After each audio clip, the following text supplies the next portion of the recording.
ನಮಸ್ಕಾರ. ನಾನು ಮಾಲಿನಿ ಭಾಸ್ಕರ್. ನನ್ನ ಫುಡ್ ಚಾನಲ್ಗೆ ಸ್ವಾಗತ. ನಾನಿವತ್ತು ಬಿಡ್ಡಿ ಕುರ್ಕುರೆ ಮಾಡೋದು ತೋರಿಸ್ತೀನಿ. ಅದಕ್ಕೆ ಬೆಂಡೆಕಾಯಿನ ಈ ತುದಿ ಎರಡನ್ನೂ ಕಟ್ ಮಾಡಿಕೊಂಡು ಎರಡು ತುದಿನೂ ಈ ಥರ ತೆಳ್ಳಕ್ಕೆ ಸ್ಟ್ರಿಪ್ಸ್ ಮಾಡಿ ಇಟ್ಕೊಂಡಿದ್ದೀನಿ.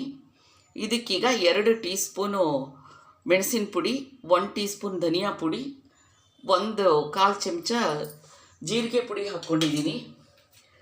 ಆಮೇಲೆ ಇದಕ್ಕೆ ಹುಳಿಗೆ ನಾನು ಇದು ಮಾವಿನ ಕಾಯಿನ ಪೇಸ್ಟ್ ಮಾಡಿ ಇಟ್ಕೊಂಡಿದ್ದೀನಿ.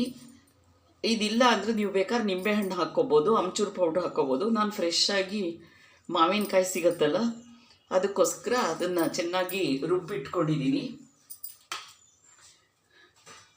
ಈಗ ಇದನ್ನು ಹೀಗೆ ಸರಿಯಾಗಿ ಕಲಿಸ್ಕೊಳ್ಳೋಣ. ಈಗ ತುಂಬ ಅಲ್ಲ, ಸ್ವಲ್ಪ ಹಿಡಿಯೋಷ್ಟು ಕಡಲೆ ಹಿಟ್ಟು ಹಾಕಬೇಕು. ಹೀಗೆ ಬೋಂಡ ಬಜ್ಜಿ ಕರಿಯೋ ಹಂಗೆ ಆ ಥರ ಮಾಡ್ಕೋಬಾರ್ದು, ಸುಮ್ಮನೆ ಇದು ಹಿಡಿಬೇಕು ಅಷ್ಟೇ. ಆ ಥರ ಕಡಲೆ ಹಿಟ್ಟನ್ನು ಹಾಕಬೇಕು.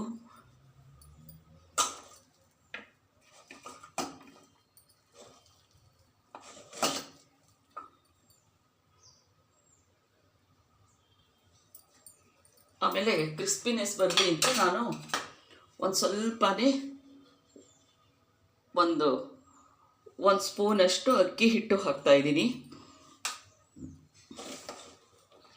ನೋಡಿ, ಈ ಥರ ಕ್ಲೀನಾಗಿ ಎಲ್ಲ ಈ ಬೆಂಡೆಕಾಯಿದು ಆ ಸೀಳುಗಳಿದೆಯಲ್ಲ ಅದಕ್ಕೆಲ್ಲ ಹತ್ತೋ ಹಾಗೆ ಈಗ ಎಣ್ಣೆಲಿ ಕರಿಬೇಕು.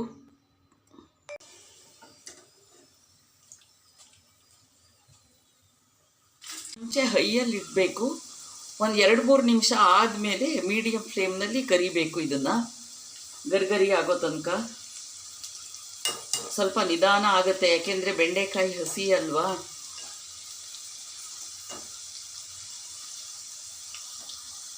ನೋಡಿ, ಕರಿದು ರೆಡಿಯಾಗಿದೆ. ಈಗ ಇದಕ್ಕೆ ಚಾಟ್ ಮಸಾಲೆನ ಹೀಗೆ ಉದುರಿಸ್ತಾ ಇದ್ದೀನಿ.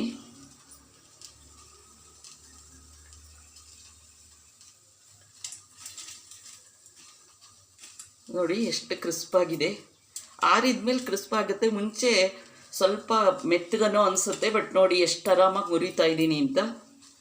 ತುಂಬ ರುಚಿಯಾಗಿರುತ್ತೆ. ವಿಡಿಯೋ ನೋಡಿದ್ದಕ್ಕೆ ಥ್ಯಾಂಕ್ ಯು. ಲೈಕ್ ಮಾಡಿ, ಶೇರ್ ಮಾಡಿ, ಸಬ್ಸ್ಕ್ರೈಬ್ ಮಾಡ್ಕೊಳ್ಳದೇ ಇದ್ದರೆ ಪ್ಲೀಸ್ ಸಬ್ಸ್ಕ್ರೈಬ್ ಮಾಡಿಕೊಡಿ. Thank you very much.